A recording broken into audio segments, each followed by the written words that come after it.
Bom, pessoal, boa noite. Vamos começar aí mais uma sessão clínica. Queria primeiramente agradecer aí ao apoio de todos aí em relação à realização dessa sessão, né? A gente aqui na Nefroclínica criou, na verdade, essa sessão como uma sessão interna aqui da Nefroclínica da Barra da Tijuca, e aí como era uma sessão online, enfim, a coisa acabou aí tomando algumas proporções, a gente cresceu aqui para o Rio de Janeiro, aí depois a gente expandiu para a Nefroclínica Brasil, e aí acabou que agora já tem um tempinho que a gente abriu essa sessão e a gente tem feito mensalmente aí, compartilhado esse link com alguns grupos aqui no Rio, com a Sonerj, enfim. Então, queria primeiramente agradecer aí também a Nefroclínica, especialmente nessa sessão, né? A gente está tendo aí a participação e o apoio, vamos dizer assim, da Novartis, né? Yasmin aí está representando essa área médica nefrológica da Novartis. Muito obrigado, Yasmin, pelo convite, pela credibilidade aí de querer participar da nossa sessão. A gente conversou bastante, né? E como a gente falou, eu acho que é um tema muito interessante, tem muita coisa aí para a gente discutir e aprender, né? Então, a ideia dessa sessão é essa mesmo, é feita entre amigos, na verdade, sem grandes formalidades, e no final a gente acaba abrindo também para o pessoal participar e discutir um pouquinho. Tá bom? Vou apresentar então aqui os nossos dois participantes, é a primeira vez que a gente vai fazer dessa maneira, né? Esse formato de duas pessoas, na verdade. Então, eu vou começar aqui pela doutora Juliana, a doutora Juliana Mansur, né? Nefrologista, com toda a formação dela aí pela Unifesp de São Paulo, né? Então, ela é nefrologista, mestrado, doutorado e pós-doutorando aí em ciências da saúde pela Universidade Federal do Estado de São Paulo. Ela também faz parte de um grupo de investigação enfim, estudos, na verdade, clínicos em glomerulopatias, é membro do Departamento de Epidemiologia e Prevenção da Sociedade Brasileira de Nefrologia. E o doutor André, que é um colega patologista que vai participar aqui com a gente, vai nos dar a honra aqui de mostrar algumas coisas aí das lâminas, né, que são coisas que os nefrologistas às vezes têm bastante dificuldade. A gente conta muito com o laudo de vocês, né, André? Então, o doutor André Costa, que é médico patologista também aí, formado pela USP de Ribeirão Preto, doutor em Ciências Médicas pela Universidade Federal do Ceará. Então, pessoal, eu vou deixar vocês bem à vontade aí para poder dar seguimento, vocês vão ter a dinâmica de apresentação aí de vocês. Eu estou aqui, se der algum problema, André, eu te chamo, você que está projetando, e aí no final Tá a ótimo. gente abre para poder discutir um pouquinho aí com o pessoal, tá bem? Mais uma vez, muito obrigado e boa sessão aí para a gente. Obrigada a todos. Então, começa com a minha apresentação, eu vou começar. Agradeço a apresentação, agradeço a Nefroclínicas, agradeço a Novartis também. É um prazer estar aqui podendo conversar sobre esse assunto que eu gosto bastante. A gente vai falar de duas glomerulopatias bem interessantes. Eu não consigo saber quem que está logado para ver se eu conheço alguém ou não, mas eu vou começar para a gente não atrasar e depois no final a gente pode discutir e abrir para perguntas, comentários. Então, pode passar o primeiro slide, por favor. Aqui são, na verdade, dizendo, né, que esse material tem moléculas atualmente em desenvolvimento e não aprovadas para uso, então a gente vai conversar sobre moléculas que não necessariamente estão aprovadas pela Anvisa, e também tem muito da nossa experiência pessoal, então de maneira nenhuma a gente precisa levar ao pé da letra, a gente vai conversar abertamente, a Novartis é um parceiro aqui, e pode passar o próximo também. Aqui estão os meus conflitos de interesse e no próximo slide os conflitos de interesse do Dr. André.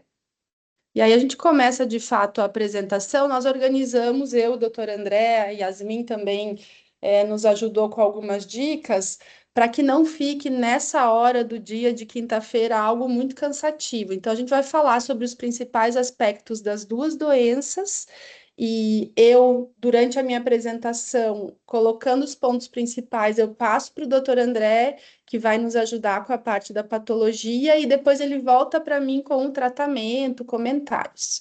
e vai ser mais ou menos nesse formato. A gente optou por não colocar casos clínicos grandes, com muitas informações, porque a maioria de nós atendeu o paciente o dia todo, então acho que agora é um momento para relaxar. Então vamos falar de nefropatia por IgA.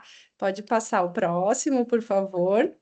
Então, a nefropatia por IgA, diferente da glomerulopatia por C3, que nós vamos falar mais para frente, é uma doença frequente e diferente do que a gente acreditava há mais ou menos 10 anos atrás, não é uma patologia benigna.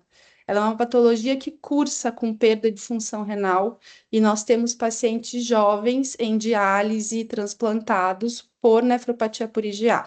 Então, acho que desde que eu estava na residência até agora, talvez a mensagem para mim mudou, e eu imagino que para muita gente, não é uma patologia de jeito nenhum benigna que a gente possa esperar ou possa ficar acompanhando a proteinúria. A gente precisa atuar e o CADIGO atual nos mostra isso, eu vou mostrar para vocês. Então, a nossa tendência atualmente é ser mais agressivo no tratamento, porque ela comete adultos jovens. Atualmente se conhece muito bem a fisiopatologia dela e por isso que foi possível diversos estudos para atuar em diversos HITs e conseguir controlar a doença. Os pacientes têm manifestações clínicas variáveis, mas a gente vai ver que são manifestações clínicas muito corriqueiras para nós. E eu não posso falar em nefropatia por IgA se eu não tiver o doutor André do meu lado. Se eu não tiver uma biópsia renal com imunofluorescência, eu não posso dizer que o meu paciente tem nefropatia por IgA. Pode passar para o próximo, começando com a prevalência frequente. Então, vejam que essa é uma publicação do NDT de 2018, que reúne vários centros do mundo. Foi uma publicação que, na verdade, analisou biópsias renais, um número grande de pacientes, e a nefropatia por IgA, ela ocupou uma posição considerável, se vocês forem ver nesse retângulo vermelho, em todos os países, continentes. Então, Estados Unidos e Canadá contou com quase 12% dos casos de biópsia. Na Europa, 22% dos casos. Na Ásia, nós sabemos que tem uma prevalência maior, até pela política de biópsia, pela política de rastreio, então 39% dos casos, e na América Latina, 6% dos casos. Eu fiz até umas anotações que especificam melhor quem que foi a população de biópsias que eles analisaram. Os pacientes aqui incluídos, pacientes que submeteram a biópsia, eles tinham idade média de 47 anos, eram pacientes, em sua maioria, masculinos e brancos, tá? Na América do Norte, a nefropatia diabética e a GESF ganharam. A nefropatia por IgA é importante, mas a nefropatia diabética e a GESF na América do Norte ganharam. Eu acho que é importante a gente ir desenhando isso na cabeça para depois a gente poder colocar as glomerulopatias nos seus devidos lugares. Na América Latina, a nefrite lúpica e a GESF ganharam, mas a nefropatia por IgA também foi prevalente. Já na Ásia, sim, a nefropatia por IgA ficou em primeiro lugar, seguido pela nefrite lúpica. E na Europa, a nefropatia por IgA também ganhou, seguida pela GESF.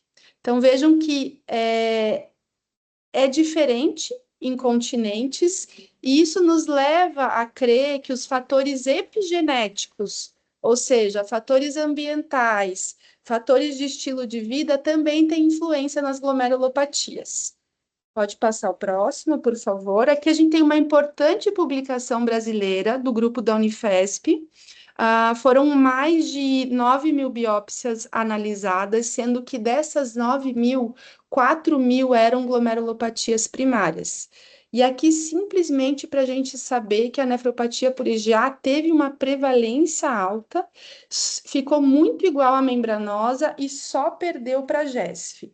Então, aqui também a gente sai do mundo da primeira publicação que nos mostra o mundo e a gente vem para o Brasil. E aí eu coloco para vocês também uma publicação mais atual, a última publicação de registro brasileiro aqui no Brasil, que é o próximo slide, por favor.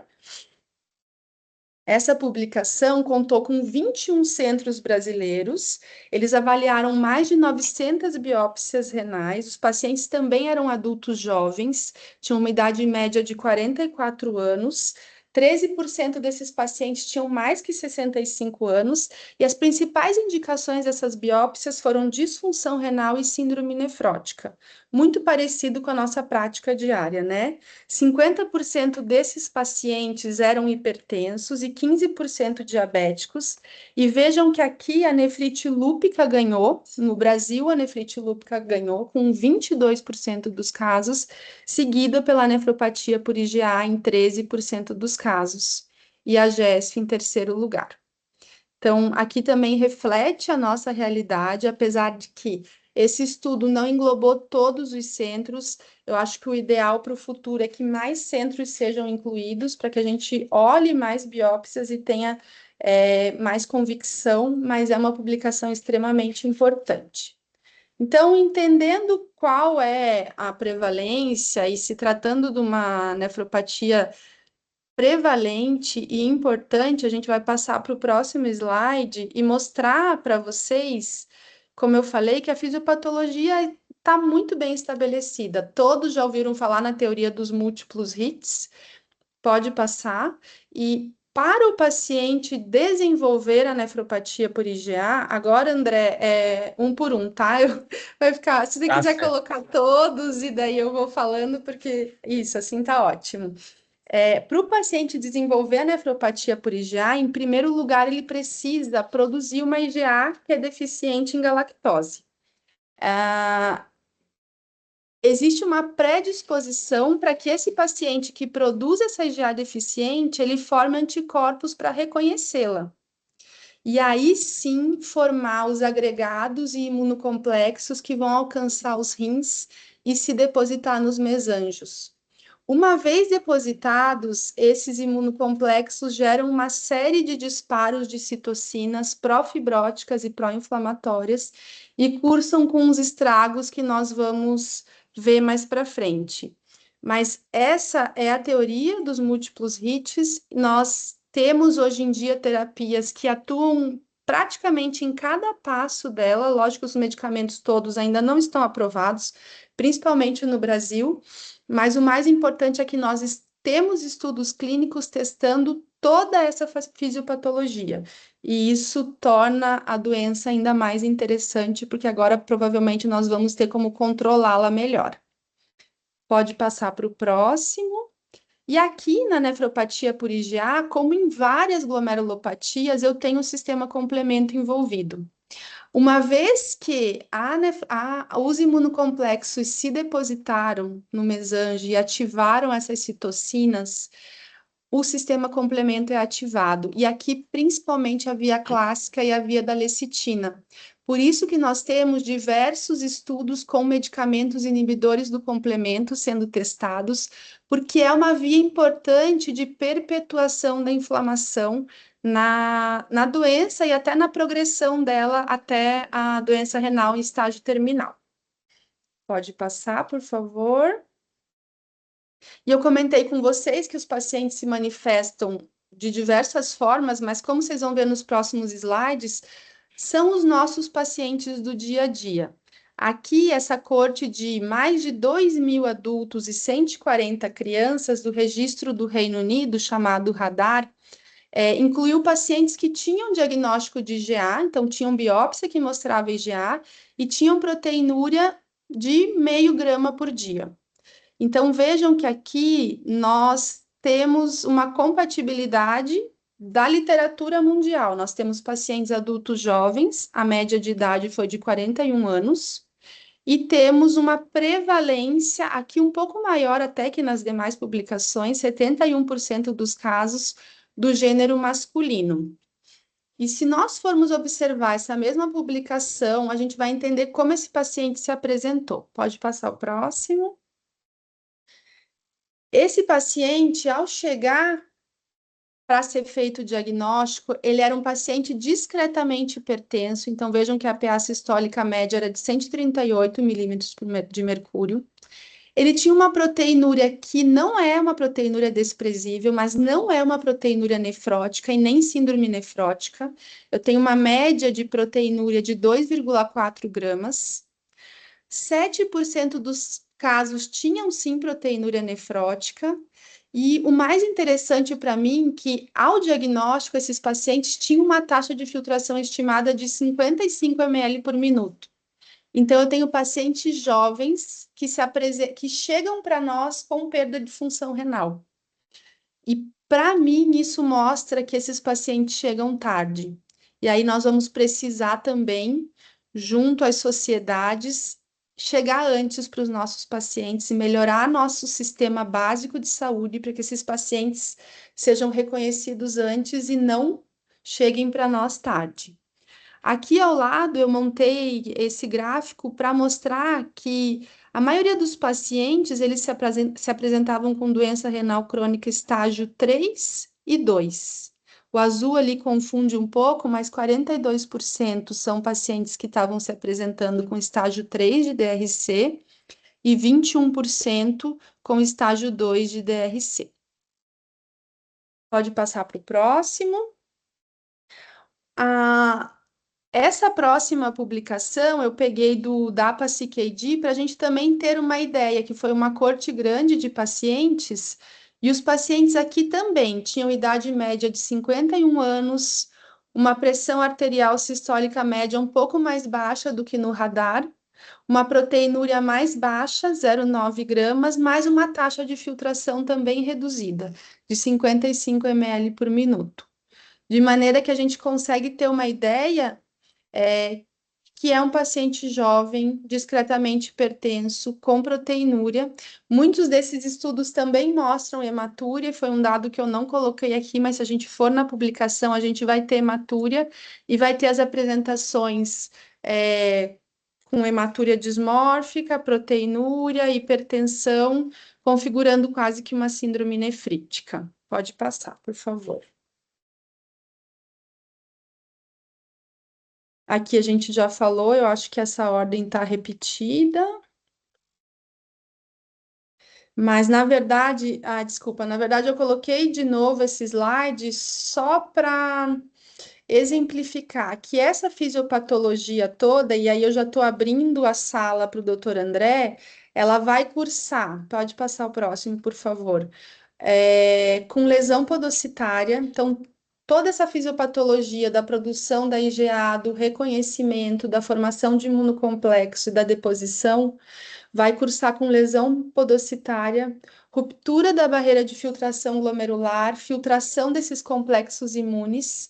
O paciente chega para nós, como eu falei, com hematúria, proteinúria, graus variados de inflamação tubulointersticial e fibrose, e ele está constantemente perdendo a função renal. E agora eu acho que é o momento de eu abrir para o doutor André e depois eu volto para a gente complementar a apresentação. Obrigado, Juliana. Bom, gostaria de desejar boa noite a todos, agradecer a Novartis pelo convite e também ao grupo Nefroclínicas.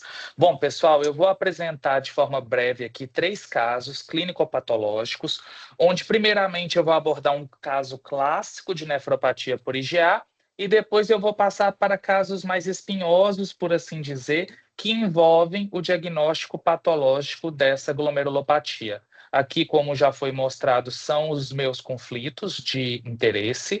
O primeiro caso, ele é referente a uma paciente de 44 anos, do sexo feminino, com informes clínicos de proteinúria, 4.000 miligramas na urina de 24 horas, uma história familiar de doença renal não especificada, hematúria e C3 normal. A hipótese diagnóstica levantada pelo colega clínico foi de uma nefropatia por IgA. Nesse primeiro caso, eu objetivo mostrar as alterações patológicas classicamente esperadas para uma nefropatia por IgA.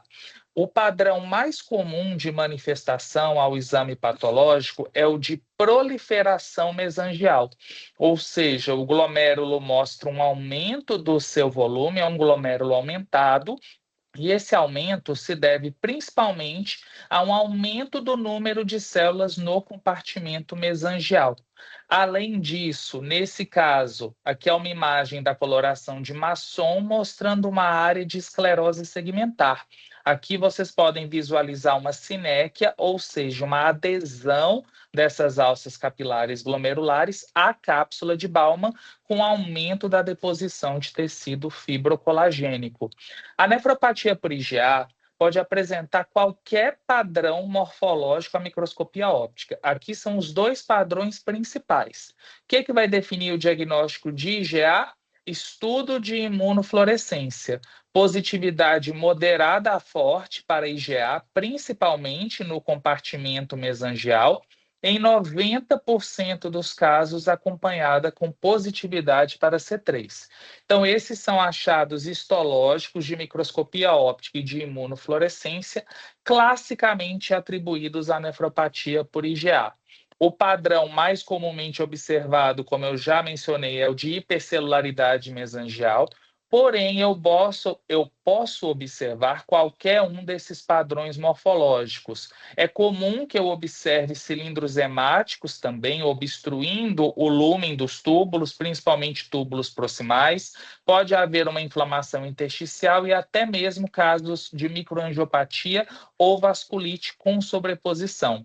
A imunofluorescência é predominantemente IgA. Eu posso encontrar outras imunoglobulinas, mas aquela que apresenta a maior intensidade, a maior distribuição é IgA. Eu encontro comumente complemento, principalmente C3, C1, que é raro em menos de 5% dos casos. E na microscopia eletrônica, o achado mais comum são os depósitos eletrondensos mesangiais, justamente no compartimento onde eu observo aquela marcação forte para IgA ao estudo de imunofluorescência. Aqui a gente tem uma imagem de uma microscopia eletrônica mostrando esses depósitos eletrondensos na região mesangial entre as alças capilares. A microscopia eletrônica, ela não permite o diagnóstico de nefropatia por IgA. Eu preciso da imunofluorescência. Porém, quando eu estou na dúvida se aquela marcação para IgA, se ela deve ser ou não valorizada, quando ela não é muito intensa, a microscopia eletrônica, ao mostrar o depósito, corrobora o achado de imunofluorescência em conjunto com a microscopia óptica. É importante frisar que todo caso de nefropatia por IgA, para todo caso, o patologista deve emitir os 5 parâmetros da classificação de Oxford, que é importante para a definição do prognóstico e também para a definição terapêutica desses pacientes. A doutora Juliana vai saber falar disso muito melhor do que eu. Então, eu avalio 5 parâmetros: proliferação mesangial, hipercelularidade endocapilar, glomerulosclerose segmentar, fibrose intersticial e atrofia tubular, e a presença de crescentes, que foi um parâmetro adicionado na última revisão da classificação. Agora vamos a um segundo caso clínico. Uma paciente, de 55 anos do sexo feminino, com quadro de lesões crônicas em membros inferiores com alteração da sensibilidade. Ela tinha o diagnóstico de hanseníase virchoviana, com múltiplas lesões nos membros inferiores e algumas lesões com sinais de infecção secundária, com dor e hiperemia no pé direito e lesões bolhosas recorrentes. Havia cerca de uma semana, ela iniciou o quadro de oligúria, dispneia e edema, um importante aumento de creatinina, com hematúria e queda de C3. FAM, ANCA e sorologias virais, todos os marcadores negativos. Aqui na microscopia óptica, a gente já vê uma imagem de uma glomerulopatia mais crônica. Vejam aqui a coloração de Masson, mostrando as alças capilares glomerulares com uma esclerose importante e a presença de uma crescente já em estágio de crescente fibrosa, quando eu observo mais colágeno do que uma celularidade inflamatória. Aqui um outro glomérulo na coloração de hematoxilina e eosina, mostrando um padrão de glomerulonefrite com hipercelularidade endocapilar, e aqui novamente uma crescente de padrão fibrocelular, onde eu observo uma mistura de colágeno, mas ainda existe alguma celularidade inflamatória considerável. Então, um padrão de uma glomerulonefrite ela já não é mais tão aguda, ela tem lesões crônicas, mas ainda mostra a presença de crescentes. Na imunofluorescência, eu observava positividade para IgA, porém, este não foi o marcador mais forte. O marcador mais forte foi o C3, que mostrou uma positividade forte difusa, mesangial, mas também com extensão às alças capilares. Então, eu tenho uma glomerulonefrite com dominância de C3, mas também com um IgA bem forte.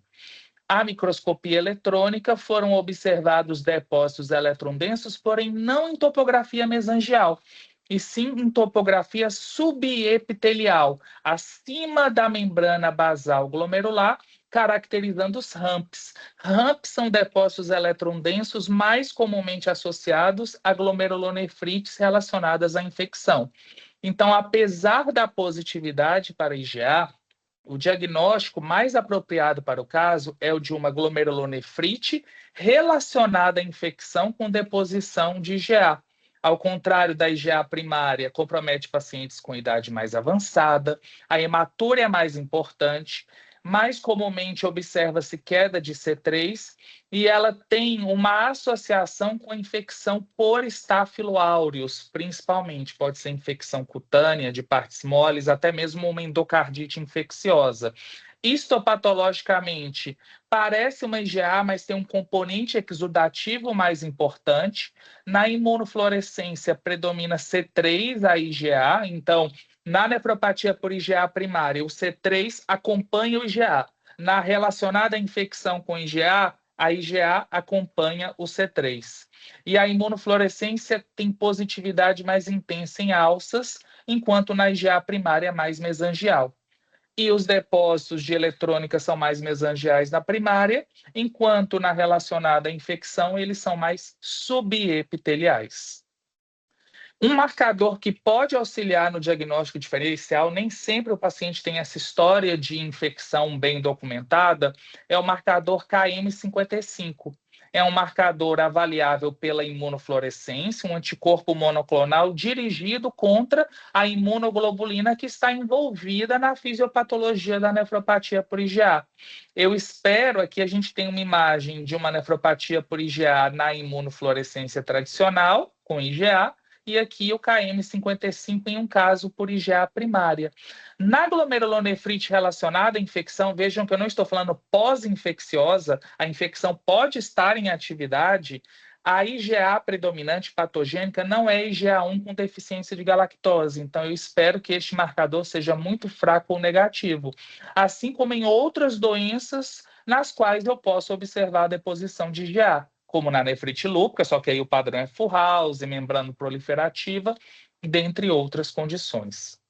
O terceiro caso é de uma paciente de 45 anos do sexo feminino, com histórico de faringoamidalite, febre, mialgia, hematúria e dor lombar, um aumento da creatinina em relação ao basal, sumário de urina com hematúria importante, com dismorfismo, uma proteinúria na faixa de 500 miligramas, albumina de 3,6 e uma alteração de marcador sorológico, positividade para o anticorpo P-ANCA na titulação de 1/40. E o que a gente tem na microscopia óptica? Um padrão de glomerulonefrite necrotizante. Aqui são duas imagens na coloração de prata. Essa imagem ao meio dá para ver melhor, porque eu observo extravasamento de hemácias para o espaço urinário, indicando ruptura vascular. E aqui a gente tem esse material amorfo destruindo alças capilares, que é fibrina. Então, eu tenho um padrão de uma glomerulonefrite necrotizante, e nos glomérulos não comprometidos pela necrose fibrinoide, eu tenho uma leve proliferação mesangial. Então, é um padrão misto de proliferação mesangial e necrotizante. Outras imagens demonstram a presença de necrose fibrinoide na parede de uma artéria de médio calibre, que é uma artéria interlobular. Aqui eu observo uma necrose fibrinoide de um capilar peritubular, uma capilarite neutrofílica com deposição de fibrina no lúmen, e aqui um cilindro hemático. Quando a gente vai para a imunofluorescência, marca IgA mesangial, 3 cruzes, com moderada intensidade, e um C3 muito fraco. Então, nesse caso, eu tenho que raciocinar com 3 possibilidades. É uma paciente com hematúria, perda de função renal e PANCA e necrose fibrinoide.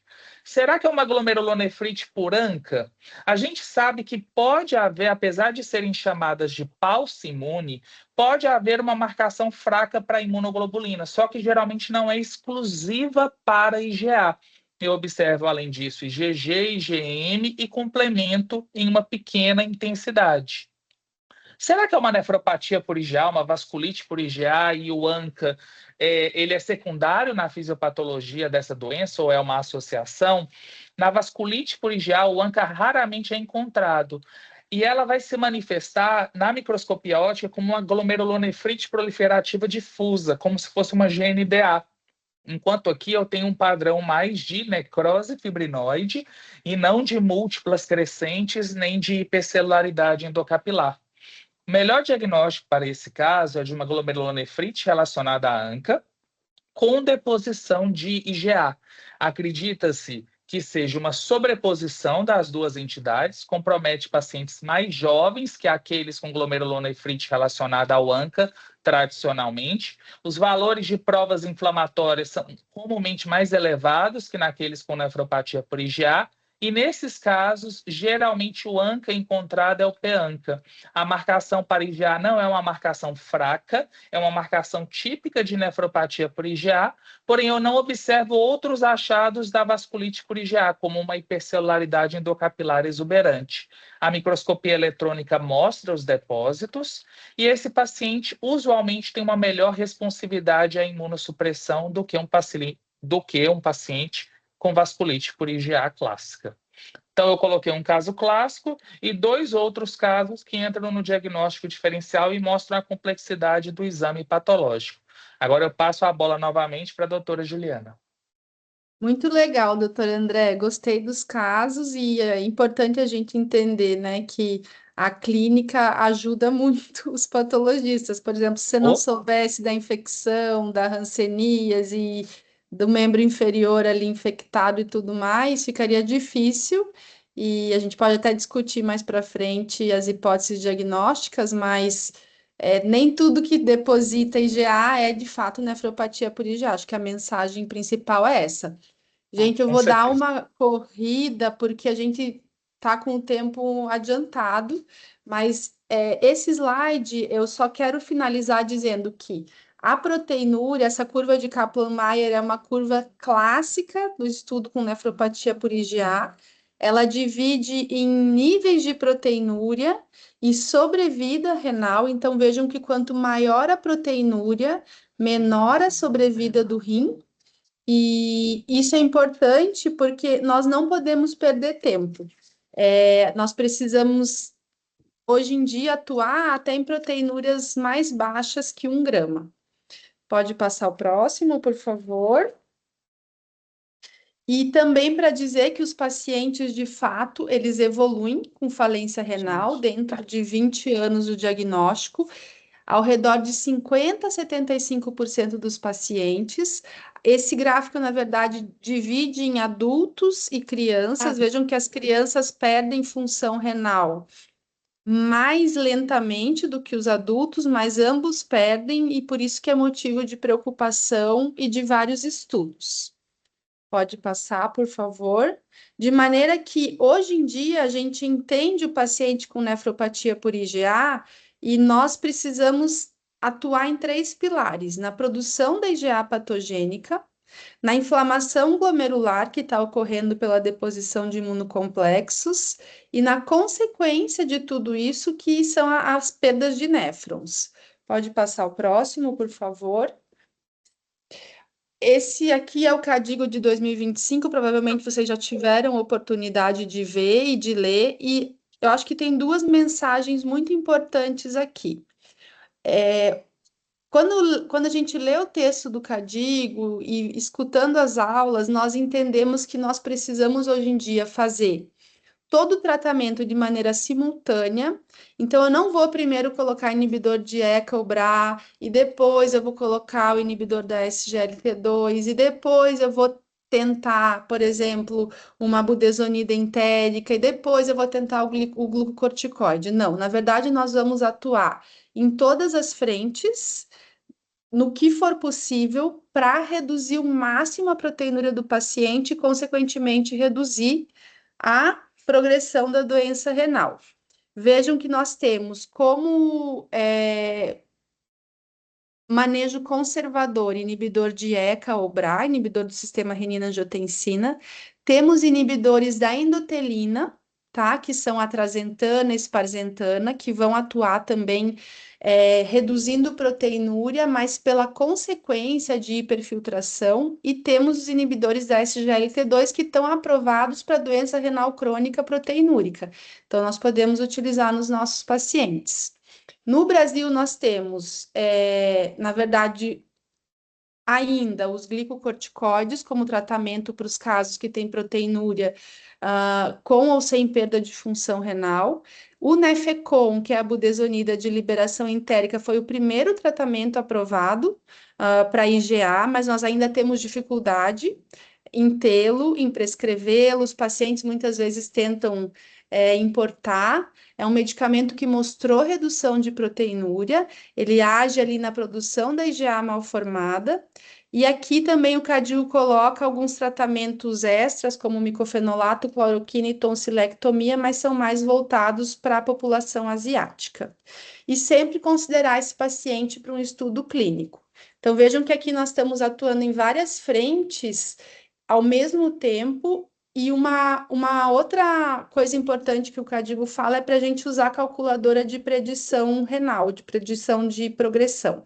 Então, a calculadora está disponível nos aplicativos e tudo, e a gente tem uma ideia de quanto que o nosso paciente vai progredir.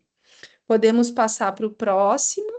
E aqui é um outro artigo que mostra os pilares do tratamento de IgA. É basicamente o que eu falei, mas o que eu gostaria de reforçar que é novidade, né?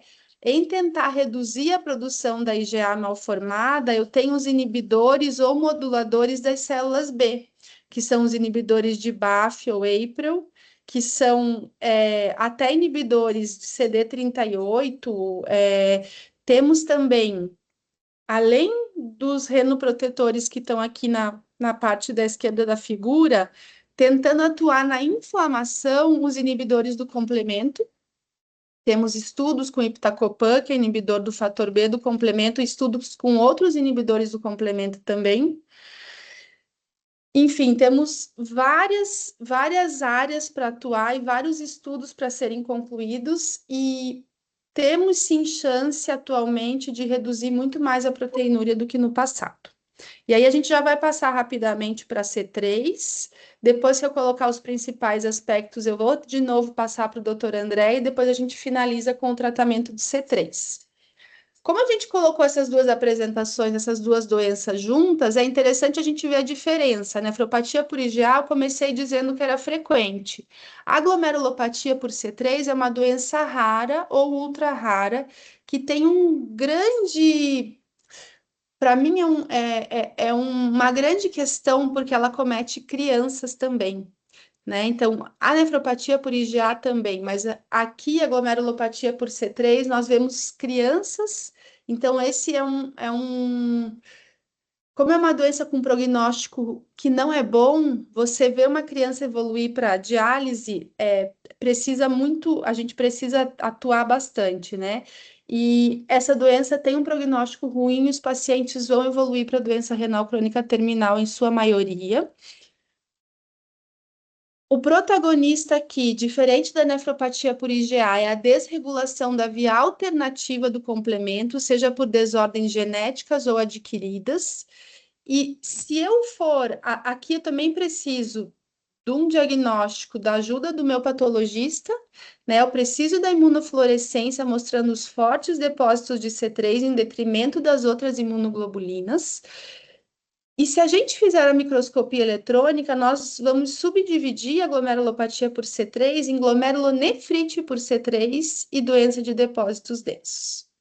Vamos passar para o próximo. Como eu falei, a desregulação da via alternativa do complemento é o protagonista. Podemos passar, e aí aqui a gente vê de novo o slide que eu já projetei do sistema complemento, mas aqui, diferente da IgA, que a gente teria atuação mais da via clássica e da via das lecitinas, aqui nós temos a participação da via alternativa. Das 3 vias, a via alternativa é a via que funciona constantemente numa intensidade baixa. Então, qualquer desregulação dela acaba por fazer com que todo o complexo de ataque à membrana se instale, criando lesões endoteliais, poros nas membranas. Então, eu tenho ali no centro dessa figura, se vocês acompanharem comigo, eu tenho a C3 convertase. E é como se tivesse em constante ativação. É um mecanismo que está sempre ativado e que, na verdade, continua até o nível de C5. Pode passar o próximo, que daí eu consigo explicar um pouco melhor, talvez na próxima figura, considerando que o glomérulo é um leito capilar único, que recebe uma pressão hidrostática elevada, e que os fatores do complemento estão tanto na fase fluida quanto no glomérulo mesmo, qualquer alteração das proteínas reguladoras que de fato regulam a via alternativa podem ser um empurrão para que a via alternativa seja constantemente ativada e que ela funcione num volume mais alto e gere lesão. Então, pode passar. Aqui é para mostrar para vocês esse trabalho da doutora Marina Vivarelli, que é da Itália. Ele mostra de maneira muito interessante que nós temos as proteínas de fase fluida, como o fator H, o fator I, todos permeando a barreira de filtração glomerular. Então, vejam nessa figura da direita que interessante. Essas proteínas todas estão ali e qualquer mutação genética ou qualquer autoanticorpo que quebre esse controle fino vai descontrolar a via alternativa e gerar lesão e, consequentemente, culminar na glomerulopatia por C3. Aqui é importante ressaltar que as causas adquiridas, que são os autoanticorpos, são mais comuns que as causas genéticas, e nós temos o fator nefrítico C3 e C5 como principais causas adquiridas. Pode passar, por favor. Também comentei que é uma doença rara de crianças e adultos, então vejam nesse trabalho que reuniu 80 pacientes com C3G, a idade média dos pacientes foi de 40 anos, mas eu tinha 51% dos casos com menos de 16 anos. A maioria também tinha a raça caucasiana, pode passar.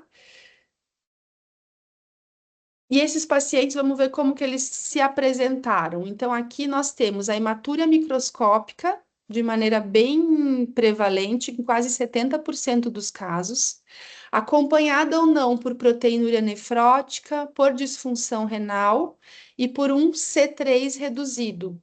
Aqui eu tenho diferente da IgA, aqui eu tenho uma mistura de síndrome nefrítica com síndrome nefrótica. Eu tenho sim o C3 reduzido, mas não é na totalidade dos casos. Então, eu posso ter um paciente com C3G, que eu vou pedir o C3 sérico e o C3 sérico vai estar normal. Então, a gente não exclui esse paciente do diagnóstico. Pode passar, por favor. E, como eu falei, esses pacientes têm potencial para evoluir para doença renal crônica terminal e, mais ainda, recorrer após o transplante renal. Então, nos próximos slides eu vou mostrar esse trabalho, que é o mesmo que incluiu os 80 pacientes. Esses pacientes foram acompanhados por 28 meses. Vejam que desses 80, um quarto evoluiu para doença renal crônica terminal, sendo 47% com doença de depósitos densos e 23% com glomerulonefrite por C3. Desses, pode passar, André, acho que aqui mostrando que ambos os pacientes tiveram redução da sobrevida renal. Pode passar o próximo, que daí eu coloco, acho que aqui já está inteira a figura, tá ótimo. Dos 47 pacientes com DDD, vejam que 6 tiveram oportunidade de transplantar, e desses 6 que transplantaram, 100% recorreram após o transplante. Já dos 23% que tinham C3GN, 7% tiveram oportunidade de transplantar e 57% recorreram após o transplante. Então, vejam que além da gente ter a patologia, de ter um prognóstico ruim, essa patologia volta de forma consistente no transplante renal. Pode passar para o próximo. E aqui é para comentar um pouco e abrir também a porta aqui para o doutor André do diagnóstico diferencial. Talvez a principal mensagem seja que a glomerulopatia por C3 é uma glomerulopatia rara. Então, eu preciso trabalhar como um diagnóstico de exclusão. Eu vou investigar o meu paciente de maneira que eu vou excluir causas infecciosas que, como o doutor André vai mostrar, eu tenho um depósito de C3 forte e eu tenho quase que a mesma histopatologia da C3G, mas é uma pós-infecciosa. E uma outra patologia também muito importante que faz parte do diagnóstico diferencial, e eu até recomendo muito esse artigo do Bombach, porque ele coloca diversos casos clínicos e vai navegando entre os diagnósticos diferenciais. A gamopatia monoclonal em pacientes de maior idade é um diagnóstico que deve ser fortemente considerado e eu preciso excluir com os exames hematológicos para daí ter certeza que eu estou lidando com uma glomerulopatia por C3. Eu acho que agora eu passo para o doutor André e depois eu volto finalizando. Bom, muito obrigado novamente. Agora eu vou seguir a mesma linha, apresentar um caso mais típico de glomerulopatia por C3 e depois 2 diagnósticos diferenciais. Aqui eu já vou lidar mais com casos de pacientes transplantados. Paciente do sexo feminino, de 44 anos, ela havia feito o primeiro transplante renal em 2007, com doador falecido. Em 2022, ela perdeu o enxerto. O diagnóstico histológico foi de uma glomerulonefrite crescêntica, com uma imunofluorescência mostrando um C3 ainda fraco, uma intensidade leve de 2 cruzes, e também COVID-CMV tardio. Fez um novo transplante em 2024, com doador vivo e DSA negativo. No terceiro pós-operatório, apresentou oligoanúria, creatinina de 8 e um sumário de urina com uma hematura importante e dismorfismo eritrocitário. Além disso, apresentava queda de complemento de C3, o C4 estava normal e não havia relato de quadro infeccioso em atividade. Então, o que eu observei na microscopia óptica?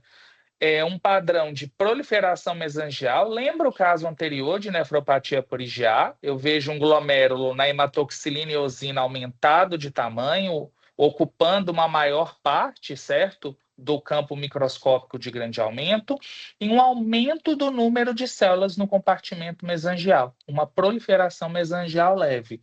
Além disso, no compartimento vascular foram observadas as típicas lesões em casca de cebola, configurando um achado de uma microangiopatia trombótica. Aqui nós observamos arteríolas com uma oclusão luminal e esse espessamento fibromixoide intimal. Então, eu tenho um padrão de uma glomerulopatia com proliferação mesangial e no compartimento vascular de uma microangiopatia trombótica. Na imunofluorescência, constatou-se uma positividade forte, certo? Moderada a forte para C3, isoladamente, comprometendo o mesângio, mas também com extensão às alças capilares. Então, eu tenho um padrão de proliferação mesangial, eu tenho um paciente com C3 baixo que já tinha um relato de uma glomerulonefrite prévia com C3 na imunofluorescência, e aqui eu tenho um padrão C3 dominante, compatível com o diagnóstico de uma glomerulopatia por C3. Mas também eu tenho achado de uma microangiopatia trombótica. A gente tem que lembrar que existem outras manifestações histopatológicas que não apenas a glomerulopatia por C3, que podem estar associadas à desregulação da via alternativa do complemento. Quando a gente tem caso, por exemplo, com mutação do fator H, certo? O paciente ele pode apresentar uma sobreposição de fenótipos histológicos, uma sobreposição de uma glomerulopatia por C3 com uma microangiopatia trombótica. A glomerulopatia por C3 pode ter padrões morfológicos diversos à microscopia óptica. O mais comumente observado é o de membrana proliferativa, mas a gente tem que pensar que esse caso é uma recidiva precoce da doença após transplante renal, então eu observo um padrão mais inicial, que é o de proliferação mesangial. O definidor será a imunofluorescência, com uma marcação moderada a forte para C3 exclusivamente, podendo haver marcação fraca para outras imunoglobulinas, mas o C3 ele tende a ser dominante. E a microscopia eletrônica sendo de fundamental importância para diferenciar uma DDD, que vai mostrar os depósitos muito densos, com formato em salsicha na membrana basal, e os demais casos vão ser enquadrados em glomerulonefrite por C3. Muito importante avaliar o histórico de infecção e afastar a gamopatia monoclonal de significado renal. O patologista, inicialmente, ele vai falar que é uma glomerulopatia com dominância de C3. Esses são os possíveis diagnósticos diferenciais: após infecciosa ou relacionada à infecção, associada à gamopatia monoclonal de significado renal. Imunoglobulinas monoclonais podem ativar a via alternativa do complemento, e aqui a glomerulopatia por C3. A depender do achado de microscopia eletrônica, o caso vai ser categorizado como uma DDD ou como uma glomerulonefrite por C3, a depender da característica desse depósito ao exame ultraestrutural. A glomerulopatia por C3 após o transplante renal, ela apresenta uma recorrência em cerca de 2/3 dos casos. As maiores taxas de recorrência são para DDD, infelizmente a gente não teve microscopia eletrônica disponível para esse caso. A apresentação clínica é variável e a recorrência histológica ela é ainda mais comum do que a recorrência clínica. Eu posso observar deposição de C3 em biópsias protocolares de pacientes assintomáticos. Fatores de risco envolvidos são idade precoce do diagnóstico, mutações genéticas como mutação do fator H e um curso clínico mais agressivo da doença de base. O segundo caso é de uma paciente de 25 anos, também transplantada, é um retransplante renal, e ela estava com quadro de síndrome nefrótica e piora de função renal. Só que, associada a esse quadro renal, ela tinha focos infecciosos, úlceras genitais e infecção de vias aéreas superiores em tratamento, não muito bem especificada. Interessante que, para este caso, os níveis de complemento estavam normais, mas ela já tem o relato de quadro infeccioso em atividade. Aqui a gente tem a imagem da microscopia óptica mostrando um padrão de GNDA, glomerulonefrite difusa aguda, glomérulo bem hipercelular, com vários neutrófilos permeando as alças capilares glomerulares. Tem proliferação mesangial, mas tem essa exudação neutrofílica importante. Isso pode ser glomerulonefrite por C3? Pode, mas lembrem-se que os padrões mais comumente associados são proliferação mesangial ou membrano proliferativo.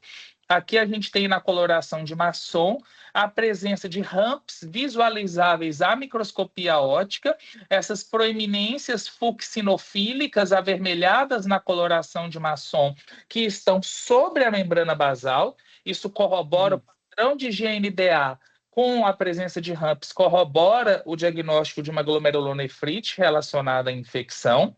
E aqui uma imunofluorescência fortemente positiva para C3, o padrão granular grosseiro, que a gente chama de guirlanda ou céu estrelado, típico da glomerulonefrite relacionada à infecção. Então, novamente, eu tenho uma glomerulonefrite com C3 dominante, porém, no contexto de uma infecção, que nesse caso é uma infecção em atividade, não necessariamente ela será pós-infecciosa, que se manifesta com infiltrado neutrofílico, ramps, e numa fase mais de resolução com proliferação mesangial. A imunofluorescência da pós-infecciosa pode marcar só C3 em 1/3 dos casos, porém, mais comumente é um padrão de IgG e C3 associado, e é um padrão que a gente chama granular grosseiro em alças, e nos casos em resolução, padrão mesangial. Na microscopia eletrônica predominam depósitos subepiteliais, que são os RAMPs, e no caso de infecção por Staphylo aureus, eu também posso observar depósitos subendoteliais, só que aí predomina IgA no lugar de C3. A infecção, as glomerulonefrites relacionadas à infecção, elas podem ser agrupadas em 3 grandes grupos, segundo essa referência. A pós-infecciosa pós-estreptocócica, que é o conceito clássico que a gente conhece desde a faculdade. Aquela relacionada à infecção por estáfilo, na qual predomina IgA, compromete pacientes mais idosos e geralmente a infecção ainda está em atividade, e aquela relacionada a outras infecções que podem se manifestar com padrões morfológicos diversos, inclusive com padrão membrano proliferativo. Vamos ao 6º e último caso, paciente de 40 anos, sexo masculino, com síndrome nefrótica e disfunção renal em acompanhamento irregular há 4 anos. Esse paciente já havia realizado uma biópsia prévia, mas a priori eu não tive acesso a esse diagnóstico. Ele fez uso irregular de micofenolato, parou por conta própria e voltou ao serviço, ao Hospital da Federal do Ceará, com hematúria macroscópica, uma proteinúria importante e alteração de função renal. C3 e C4 eram normais. Aqui a gente tem o padrão de microscopia óptica, também lembrando de uma glomerulonefrite, um padrão mais hipercelular, de oclusão de alças. Eu observo alguns leucócitos intracapilares. Porém, uma alteração que chamou a atenção, que a gente consegue visualizar melhor na coloração da prata, é uma hiperplasia podocitária, os podócitos mais hiperplásicos e mais evidentes do que o normal, sugerindo que poderia haver algum componente de uma podocitopatia em fase inicial. Casos de GESF em fase inicial podem apresentar um padrão mais hipercelular. Aqui nós temos a imunofluorescência, só para confundir a cabeça do patologista, houve uma positividade fraca moderada para IgM nas alças, porém foi uma positividade mais forte para C3. Então eu tenho esse padrão de uma oclusão endocapilar com hiperplasia podocitária e positividade para IgM C3. Qual foi a minha primeira impressão morfológica? Não, é uma podocitopatia. É uma GESF, uma variante celular, que é uma manifestação inicial da lesão de esclerose segmentar. Uma vez que eu observei lesões de esclerose segmentar, hiperplasia podocitária e proteinúria na faixa nefrótica, imunofluorescência com C3 e IgM. Porém, o outro diagnóstico era de uma glomerulonefrite em si. Paciente com hematúria importante, hipercelularidade, infiltrado leucocitário e uma imunofluorescência com padrão dominante. Posteriormente, após o paciente refazer a investigação laboratorial, eu recebi a informação de que o paciente apresentava um pico monoclonal de IgG lambda na imunofixação urinária, o que começa a desfavorecer o diagnóstico de uma podocitopatia na fase celular. Esse paciente havia realizado estudo de microscopia eletrônica na primeira biópsia, e aqui o estudo de microscopia eletrônica mostrando depósitos eletrondensos, não são depósitos de DDD, eles não são contínuos com formato em salsicha e não são tão densos assim, mas a gente observa eles na membrana basal e também no compartimento mesangial. Aqui, seguindo o trajeto da membrana basal, mas sem aquela densidade típica de um depósito associado a DDD. Nós fizemos uma outra imunofluorescência, que é a imunofluorescência com digestão com pronase, para verificar se aquele IgG lambda estava mascarado pela deposição de C3, e a gente observou aqui a imagem do IgG mostrando negatividade na imunofluorescência com digestão de pronase, ou seja, não era uma glomerulonefrite com depósitos mascarados, mas ainda assim se trata de uma gamopatia monoclonal de significado renal, que se manifesta histologicamente como uma glomerulopatia por C3. Imunoglobulinas monoclonais podem desregular a via alternativa do complemento e levarem a um quadro histológico de glomerulopatia por C3. Vejam que eu não posso afirmar um diagnóstico de glomerulopatia por C3 se eu não afastar a infecção e gamopatia monoclonal. O padrão mais comum é de uma membrana proliferativa, mas vejam que nesse caso eu vi um misto de alteração podocitária com com hipercelularidade endocapilar. Aqui é uma proposta de classificação para gamopatia monoclonal de significado renal. Nem sempre o depósito vai ser detectado, certo, na imunofluorescência. E uma das manifestações de gamopatia monoclonal de significado renal é uma glomerulopatia por C3. Eu detecto a deposição de C3, o depósito na eletrônica correlaciona-se com o C3, certo? Eu não tenho a deposição de imunoglobulina monoclonal naquele compartimento glomerular. Agora eu passo a bola de volta para a doutora Juliana encerrar. Então, agora a gente já está nos últimos 2 slides finais. Eu peço desculpas que a gente acabou ultrapassando um pouquinho o tempo.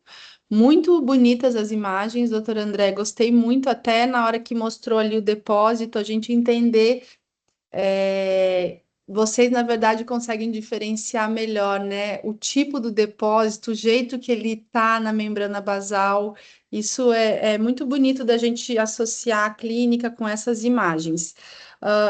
Aqui, o que eu gostaria de conversar com vocês é que nós, até pouco tempo, não tínhamos tratamentos que fossem direto na patogênese da glomerulopatia por C3, que, como eu falei, tem como protagonista a via alternativa do complemento.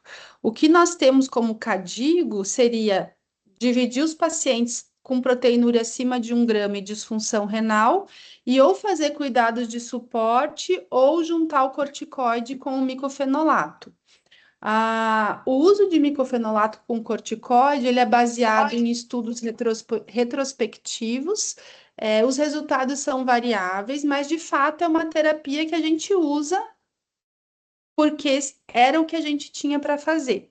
Atualmente a gente tem sim o inibidor do fator B do complemento, que é o iptacopan, que foi aprovado no Brasil. Ainda temos pacientes em estudo com essa medicação, mas se mostrou segura, se mostrou eficaz, e é uma opção a mais, porque vai tratar, vai inibir aquela área do sistema complemento que está superativada. Pode passar o próximo. Além do iptacopan, nós temos diversos outros inibidores do complemento em estudo, alguns deles já em fase final de avaliação. Aqui eu coloco todos para vocês, e na verdade essa figura é para mostrar que nós temos inibidores do complemento atuando em várias vias do sistema, desde vias mais proximais até via final, como a avacopan e eculizumab. E nós, num futuro próximo, vamos ter ideia, provavelmente, não só dos efeitos de cada um deles, mas talvez a gente poder identificar quem é o nosso paciente, personalizar esse paciente, entender a mutação, entender o autoanticorpo e poder fazer uma terapia alvo mais específica. Então, aqui eu finalizo. Se for possível, a gente abre para dúvidas e comentários, e gostaria de agradecer muito a atenção de todos nesse horário. Muito obrigada. Muito obrigada. Bom, parabéns, Juliana, parabéns, André. Excelente a sessão. Muito interessante essa sessão, a participação do patologista, né? Eu acho que a gente já passou da era que todo nefrologista tem que ter um patologista para chamar de seu, né, Juliana?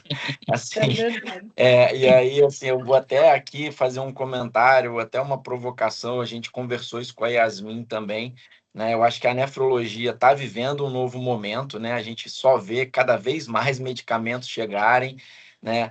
E, infelizmente, aqui no Rio, por exemplo, eu falo pelo Rio de Janeiro, a gente ainda tem dificuldade com a patologia, né? Então, assim, a gente tem dificuldade na realização da biópsia, principalmente nos hospitais públicos ainda, até mesmo hospitais universitários, e até mesmo na rede privada. Eu atuo num hospital da rede privada, do Grupo DASA, e para vocês terem uma ideia, as nossas biópsias ainda são enviadas para São Paulo, né? Então, assim, a gente está falando aí de avanços, né? Assim, terapêuticos que talvez a gente não tivesse imaginado algum tempo atrás, e a gente continua também estagnado em outros pontos que a gente precisa demais avançar, né, Juliana? Ficou muito claro aí para a gente que a nefropatia por IgA não é uma doença branda, né? Agora, a glomerulopatia de C3, será que ela é tão rara mesmo assim? Ou a gente não está fazendo o diagnóstico dela, né? Então, eu acho que principalmente para quem também trabalha com transplante, né? Eu acho que cada vez mais vai ser importante diagnosticar esses pacientes que chegam na unidade de diálise com a tal da nefropatia indeterminada, né? E aí, eu acho que, sem dúvida nenhuma, essa estatística que a gente tem aí no Brasil, né? De causas de doença, né? O lúpus ali apareceu em primeiro, né? Num dos estudos que você mostrou. Eu acho que talvez seja muito mais pelo fato de que o paciente lúpico vai ao médico antes por outros fatores, acaba fazendo a biópsia e acaba tendo o diagnóstico, né? Então, na verdade, assim, do ponto de vista teórico, a sessão foi excelente. Eu não tenho nenhuma pergunta teórica, mas eu quis fazer mais essa provocação aí e ouvir também um pouco, de repente, a opinião de vocês nesse sentido. Muito obrigado Eu aí mais uma vez. concordo. Eu concordo, Jadilson, com o seu comentário, e eu acho que, na verdade, o mais importante é o diagnóstico. Então, primeiro a gente tem que diagnosticar, a gente vai ter que atuar na saúde básica, a gente vai ter que fazer biópsia, a gente vai ter que aprimorar várias partes do nosso serviço para que a gente encontre esse paciente precocemente, porque senão a gente vai esbarrar na realidade de hoje, que é 30% dos casos com doença renal indeterminada chegando para transplante, se não mais, né? Lidar com uma situação no pós-transplante de uma provável recorrência, porque a gente não tem a biópsia do rim nativo para confirmar. E, na verdade, o que a gente quer é que o paciente nem chegue para transplante. Então, tem um trabalho enorme para a gente fazer, mas eu acho que a gente está no caminho certo, estamos no caminho certo, mas precisa do movimento de todos juntos, sozinho a gente não faz nada. Então, eu fico muito feliz que a gente está aqui com 28 pessoas discutindo isso e abrindo os olhos para vários pontos. Muito obrigada também. Nada, que é isso. Eu gostaria de, como patologista, a Juliana terminou falando abrir os olhos, que nós patologistas também temos que abrir os olhos para essa possibilidade, porque o C3, ele é o marcador na imunofluorescência que mais desafia a gente. Ele pode marcar numa GESF, ele pode marcar numa pós-infecciosa, ele pode marcar em um glomérulo esclerosado só por um aprisionamento. Então, às vezes, é muito difícil fazer essa interpretação. O último caso que eu mostrei, aquele relacionado à gamopatia monoclonal de significado renal, a minha primeira impressão diagnóstica é que era um C3 aprisionado no contexto de uma podostopatia, uma glomerulosclerose segmentar e focal em uma fase inicial. Então, se a gente não abrir o olho, não pensar na possibilidade de ver infecção, de ver se aquele pico monoclonal foi investigado. Eu lembro que aquele caso, ele data do ano passado, se não me engano, foram vários momentos em que eu conversei com a nefrologista em que a gente buscou essa interação para chegar no melhor diagnóstico para o paciente. Então, cabe a nós também, que estamos lá com a imunofluorescência, pensarmos um pouco mais sobre aquele C3 que a gente está vendo e tentar encaixar nesses diagnósticos diferenciais. Perfeito. Bom, eu vou abrir aí também para o pessoal que quiser fazer alguma pergunta, assim, acho que a gente ainda está num prazo aí que dá tempo. Se alguém quiser, pessoal, abrir aí, fazer alguma pergunta, algum comentário, pode ficar à vontade. Aproveitar aí a Juliana e o André. O pessoal que está aqui é mais do Rio de Janeiro mesmo, eu confesso que eu não conheço, eu não passei para dar uma olhada. Tem grande Mas eu parte do suponho Rio que de Janeiro, é sim. legal. Tenho parentes aí. Fernando levantou a mão. Pode falar, Fernando. Pode abrir e falar aí, por favor. E aí, Se pessoal, quiser tudo abrir a bem? Boa câmera também aí, noite. pode abrir, fica à Meu vontade. nome é Fernando Sales, eu sou nefrologista aqui em Juiz de Fora. Eu faço ambulatório de glomerulopatias no Hospital Universitário aqui da FJF. Eu queria perguntar assim, porque com a atualização do CADIGO para nefropatia PRIGA, teve assim uma recomendação da gente reduzir o sarrafo para recomendação de biópsia, né? Anteriormente era 750 miligramas, 1 grama, e teve uma redução para 500 miligramas, talvez para a gente tentar, assim, identificar esses pacientes de uma forma mais precoce, com não tanta lesão crônica já estabelecida. Para além disso, eu queria perguntar se tem alguma perspectiva de disponibilidade de medição sérica da IgA, deficiência de lactose, na prática clínica, não só no contexto assim de estudo, e se a gente tem um marcador que é muito importante em termos de prognóstico, que é a hematúria, mas é difícil da gente estabelecer gravidade dessa hematúria. Então, se existe algum estudo, algum norte para a gente guiar tratamento em função de um paciente que tem uma hematúria persistente.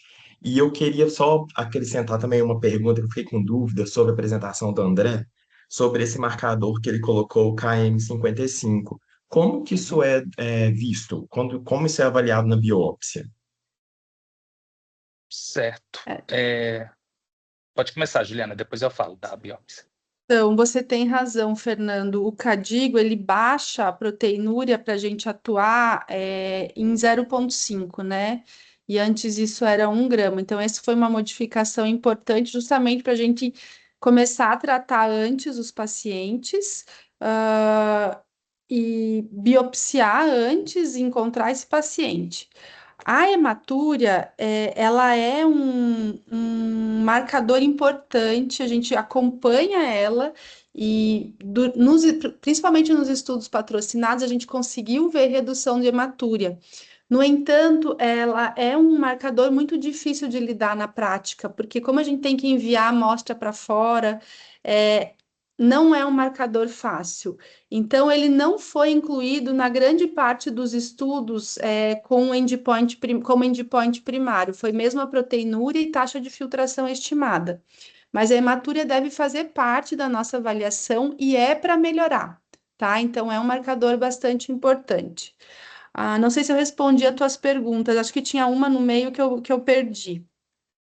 Seria sobre a disponibilidade da IgA deficiente de lactose com medição sérica, Sim. mas eu acho que é mais em termos de pesquisa mesmo, né, Juliana? Eu vou ser bem sincera para você. Nos estudos, a gente não, por enquanto, pelo menos por enquanto, esse fator não foi explorado. E nas publicações a gente não vê muita correlação, então eu não saberia te dizer se isso vai se tornar um fator importante para a gente fazer para os pacientes e tudo mais. Acredito que não, mas pode ser que tenha faltado algum artigo aí, alguma coisa para eu poder falar com mais propriedade. Em relação à pergunta sobre o KM55, o que a gente tem, o que eu consegui, né, encontrar de estudo até agora para ele, mais estudo acadêmico. Eu, inclusive, já perguntei para outros colegas que fazem patologia renal aqui no Brasil se eles fazem o KM55. Nenhum colega me falou que faz, mas em tese ele é um marcador de imunofluorescência. Você fez lá a imunofluorescência, constatou que é uma nefropatia por IgA, naquele mesmo material que foi encaminhado, você vai testar o KM55 para verificar se ele é positivo ou não. Quando ele é positivo, corrobora que seja realmente uma IgA primária. Existem outras pistas morfológicas que podem ajudar a gente. Por exemplo, eu estou com uma glomerulonefrite que marcou bastante IgA. Eu vou procurar na imunofluorescência para ver se tem glomérulo globalmente esclerosado. Geralmente, quando é uma IgA primária, no glomérulo globalmente esclerosado, ele vai continuar a marcação para IgA nas áreas de esclerose. Na relacionada à infecção com deposição de IgA, geralmente eu vou ver apenas C3, eu não vou ver o IgA mais. É uma outra pista morfológica, não tem a mesma acurácia do KM55, mas ajuda a gente a tentar elencar, a tentar encaixar no melhor diagnóstico para o paciente. Perfeito, obrigado. Ô, gente, eu vou Nada. aproveitar e fazer mais uma Obrigada. pergunta que eu tenho sobre glomerulonefrite C3. É, eu queria perguntar, assim, Juliana, como que você lidar no dia a dia em relação, assim, à disponibilidade de teste genético para avaliar a mutação de complemento nesses casos? Qual que é a sua prática? Como que você faz essa pesquisa? E qual que é a aplicabilidade que você pensa que pode haver no futuro do uso de bloqueador de complemento em pacientes que têm mutação em complemento de você, por exemplo, usar essa droga, o bloqueador, mesmo em pacientes com mutação genética, inclusive no contexto de transplante para evitar recorrência.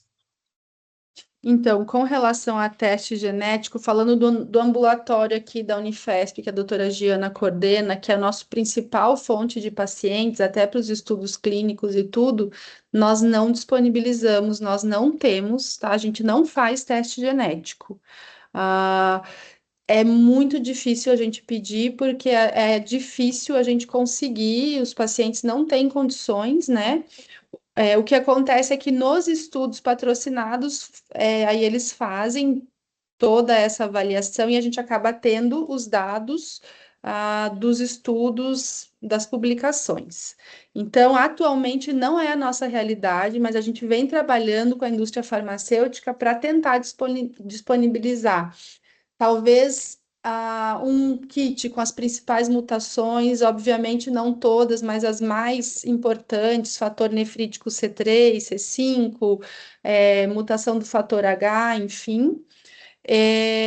Eu acho que o inibidor do complemento, até o momento, é a única saída que a gente tem para esses pacientes. Nós temos pacientes tratados com micofenolato e corticoide, que dá uma segurada, mas a gente vê que não é a solução, né? Inclusive, pacientes que a gente foi tentar pôr em estudo, que estavam com micofenolato e corticoide, que não deu tempo, foram para diálise. Então, eu acho que tanto para recorrência no transplante, quanto para rim nativos, C3G, a gente precisa usar esse tratamento. A gente não tem outras opções.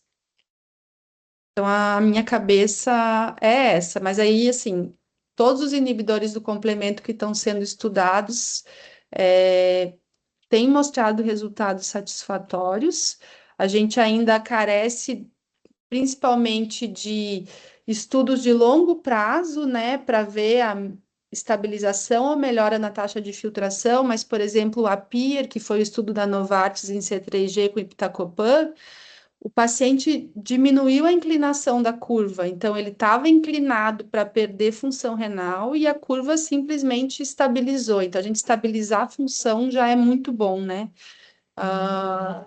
Eu acho que é o futuro, assim, essa é a minha opinião pessoal. Perfeito, obrigado. Até então era uma doença assim com um prognóstico e um manejo muito difícil.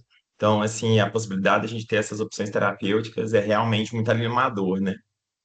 Com Muito obrigado, certeza. parabéns pelos apresentadores, Muito foi excelente, muito bom. obrigada. Obrigado. Obrigada, Fernando. Mais alguém, pessoal?